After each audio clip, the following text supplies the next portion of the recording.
Jack Kerouac, King of the Beats. Jack Kerouac was an American novelist, writer, poet, and artist. While enjoying popularity but little critical success during his own lifetime, Kerouac is now considered one of America's most important authors.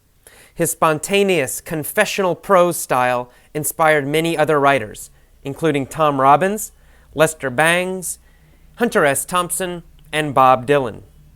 Kerouac's best-known works are On the Road, The Dharma Bums, Big Sur, and Visions of Cody.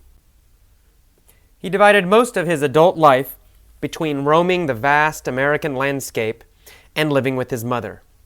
Faced with the changing country, Kerouac sought to find his place, eventually rejecting the conservative values of the 1950s. His writing often reflects a desire to break free from society's structures and to find meaning in life. This search led him to experiment with drugs and to embark on trips around the world. His books are often credited as the catalyst for the 1960s counterculture. Kerouac was born in Lowell, Massachusetts, to a family of French Canadians.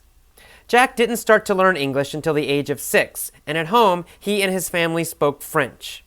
At an early age, he was profoundly marked by the death of his elder brother Gerard, an event that later prompted him to write the book, Visions of Gerard. Kerouac's athletic prowess led him to become a star on his local football team, and this achievement earned him scholarships to Boston College and Columbia University. At Columbia, he wrote several sports articles for the student newspaper, the Columbia Daily Spectator. His football scholarship did not pan out, and he went to live with an old girlfriend, Edie Parker, in New York.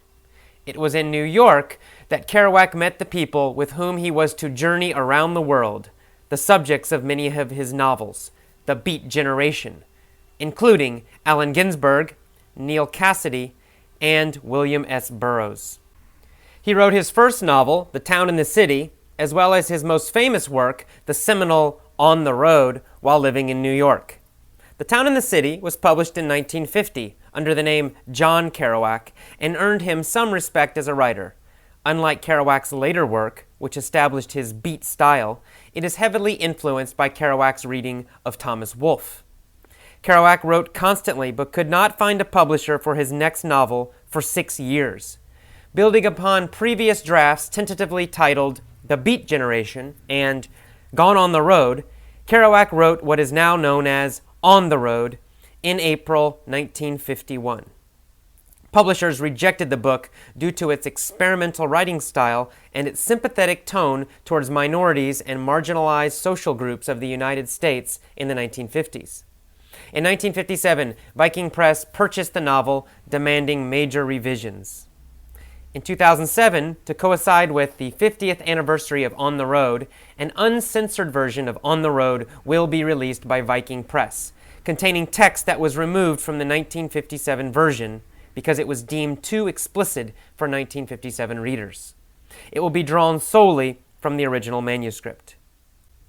The book was largely autobiographical, describing Kerouac's road trip adventures across the United States and Mexico with Neal Cassady.